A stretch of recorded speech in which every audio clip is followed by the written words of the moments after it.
చాలా కాలం క్రితం ఒక చిన్న గ్రామంలో పిల్లలు లేని దయగల చక్రవర్తి నివసించేవాడు.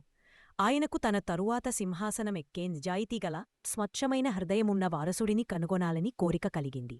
ఒకరోజు ఆయన తన రాజ్యంలోని పిల్లలను పిలిపించాడు. ప్రతి పిల్లవాడికి చక్రవర్తి తోటలోని ఒక విత్తనమిచ్చాడు.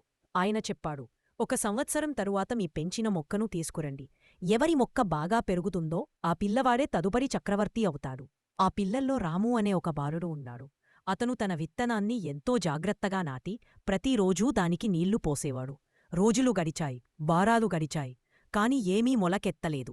ఇతర పిల్లలు తమ పెరుగుతున్న మొక్కలను గర్వంగా చూపిస్తున్నప్పుడు రాము మాత్రం మనస్ఫూర్తిగా బాధపడ్డాడు. అతను తన ఖాళీ కుండిని తీసుకుని రాజ్యభవనానికి వెళ్లాడు. చక్రవర్తి పిల్లల వరుసల మధ్యగా నడుస్తూ వెళ్లాడు. రాము చేతిలో ఖాళీ కుండిని చూసి అడిగాడు, నీవు ఖాళీకుండి ఎందుకు తీసుకొని వచ్చావు? రామూ గౌరవంగా వంగి చెప్పాడు, నేను నావంతు ప్రయత్నం చేశాను మహారాజా, కాని ఏమీ మొలకెత్తలేదు.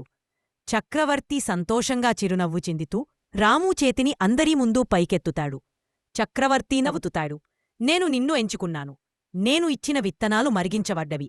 అవి ఎప్పుడూ మొలకెత్తవు. నిజాయితీగా వ్యవహరించిన ఏకైక వ్యక్తి నువ్వే. చప్పట్లు కొడుతూ రామూ కొత్త చక్రవర్తిగా కిరీటం పెట్టడం. అలా రాము కొత్త చక్రవర్తిగా మారాడు, తన నిజాయితీ వల్ల.